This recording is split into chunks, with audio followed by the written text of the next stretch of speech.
नमस्कार, मैं Amrendra Tiwari all time public India पर आप सभी का स्वागत करता हूं। दोस्तों, इस वक्त हम हैं प्रखंड अंचल कार्यालय मेहरमा में और सामने जो शख्सियत आपको दिख रहे हैं शीतल सिन्हा जी आज पूरी अपनी टीम के साथ यहां पर आए हुए हैं। शीतल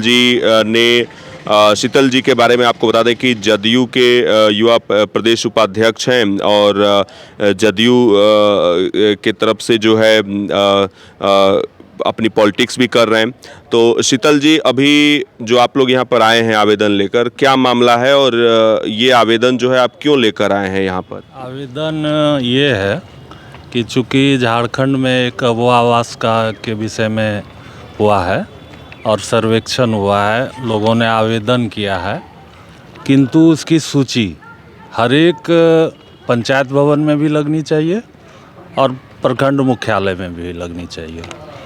तो उन्हीं के बारे में हम प्रखंड विकास पदाधिकारी महोदय से कहने आए हैं कि वो सूची को पब्लिश किया जाए, हर एक पंचायत भवन में लगाया जाए, ताकि जनता जान सके कि इसमें सही क्या है और गलत क्या है। चूँकि सरकार का ये आदेश भी है कि पूरे सूची को अपने पंचायत भवन में चिपकाया जाए, तो अभी तक वैसा नहीं हुआ है, इसलिए हम ये आवेदन देने आए हैं कि आप इसको चिपकाएं। अन्यथा इसमें समय दिए हुए हैं कि 15 दिन के अंदर इसको चिपकवाया जाए, अन्यथा हम लोग विवश हो जाएंगे आंदोलन के लिए। इसके अलावे भी आपने कई बिंदु लिखे हैं, उसमें जो है क्या पूरा कंसर्न क्या है आप लोग का?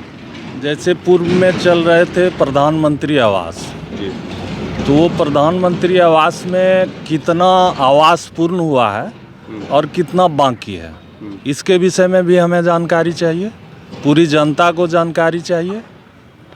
इसमें पूरी पारदर्शिता होनी चाहिए ताकि जनता को साफ साफ समझ में आए कि ये आवास पूरा हुआ, क्यों नहीं हुआ, क्या कारण हुआ, ये ज़्यादा जरूरी लगता है हमें। तो ये जो कुछ मुद्दे हैं जनता के, आप पिछली बार भी जो है महागामा विधानसभा से आपने हाथ आजमाया था, तो आगे आपका राजनीतिक रूप से क्या इरादा है? फिर से मैदान में आ रहे हैं और सक्रियता के साथ आ रहे हैं, जनता के लिए आ रहे हैं और हम जनता के लिए ही लड़ते हैं।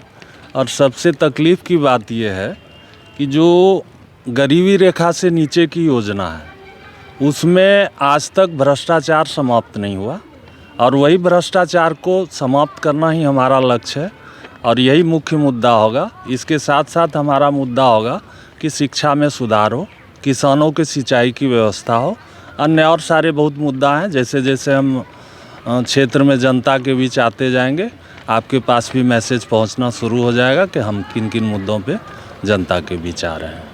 अच्छा, एक और सवाल जो लगातार आप लोग उठा रहे हैं कि जो सरकार की योजनाएं हैं लोकल स्तर पे सही तरीके से आखिर क्यों नहीं कार्यान्वित हो पा रही हैं? चूँकि आपने एप्लीकेशन में अबुआ आवास योजना को लेकर लिखा है, तो आपको क्या लगता है कि सही लोगों तक योजनाएं नहीं पहुंच पा रही हैं या क्या?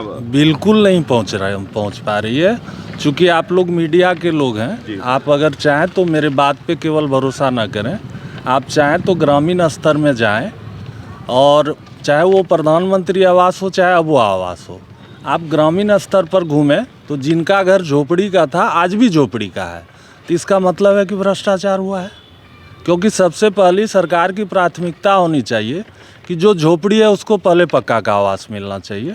और अगर ऐसा सही तरीके से हुआ रहता तो हमको लगता है कि झारखंड क्या पूरे देश में भी झोपड़ी नज़र नहीं आती।